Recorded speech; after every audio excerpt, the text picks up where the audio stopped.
에크만 교수라는 분이요. 그 연구한 사람의 그 몸짓 언어에 대한 그것을 보면요.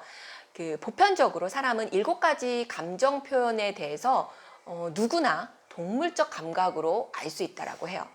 뭐 예를 들면 행복, 슬픔, 놀람, 공포, 분노, 혐오, 그리고 경멸 이렇게 해서 7가지의 감정 표현은요.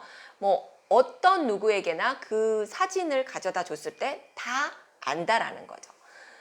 이렇게 그런 감정들도 사실 있지만 이런 이 이외의 감정들은 이 이외의 것들은요. 사실 나라와 문화마다 다른 점도 있다라는 거죠.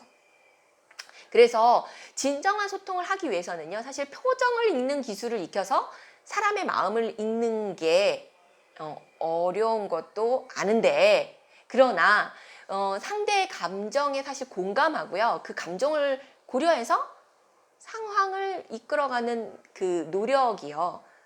노하우가 되고 또 기술이 되기 때문에 노력을 당연히 해야 된다는 거죠. 이런 노력이요. 자신의 몸짓 언어를 만드는데 그 매우 도움이 된다라고 생각을 합니다. 그래서 사람마다요. 좋은 습관과 나쁜 습관이 있죠.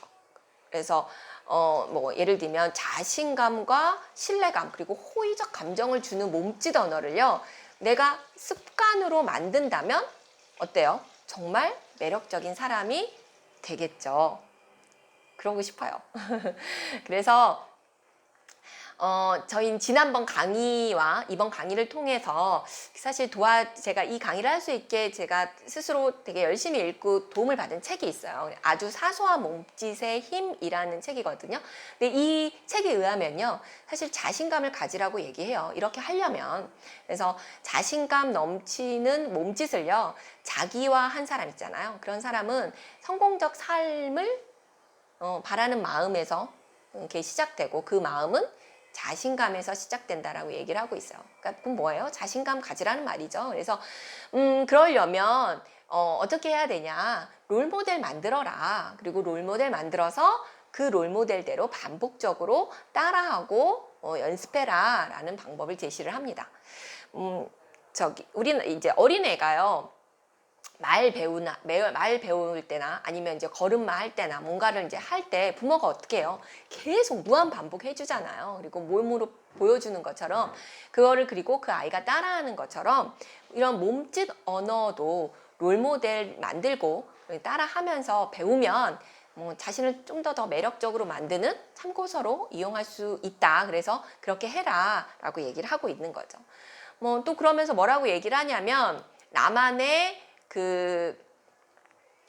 몸짓 언어를 만들려고 한다면 그 나만의 몸짓 언어 리스트를 만들라고 조언을 해요. 그래서 내가 가지고 있는 내면을 위한 몸짓, 그리고 데이트의 몸짓, 뭐 직장 생활의 몸짓, 협상에서의 몸짓, 사실 이런 것들이 이제 내가 이렇게 해. 사실 이게 제가 나열을 했지만 내가 이렇게 해야지. 예를 들면 내가 협상할 때는 좀 더 내 몸을 바로 세우고 내가 딱 정자세를 해야지 뭐 이런 것들 있잖아요. 뭐 이러한 몸짓뿐만 아니라 이제 이런 것들을 준비하는 것보다 더 중요한 거는 사실 내가 가지고 있는 나쁜 습관의 몸짓 언어 리스트를 만들어서 그걸 가지고 버리고 그걸 버리기 위한 그 꾸준한 노력을 하는 거가 굉장히 중요하다. 그래서 뭐 놀라운 인생의 변화를 경험할 수 있다라고 얘기를 하고 있습니다.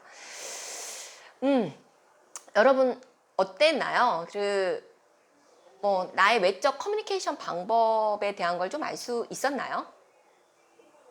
저는 사실 여러분보다 훨씬 많이 살았죠. 그렇지만 사실 이런 거 아직 어렵습니다. 아직 어렵고 그리고 노력하고 있고 그럼에도 불구하고 사실 안 되는 게 더 많아요. 스스로 여러분들한테 얘기도 하고 반성도 합니다.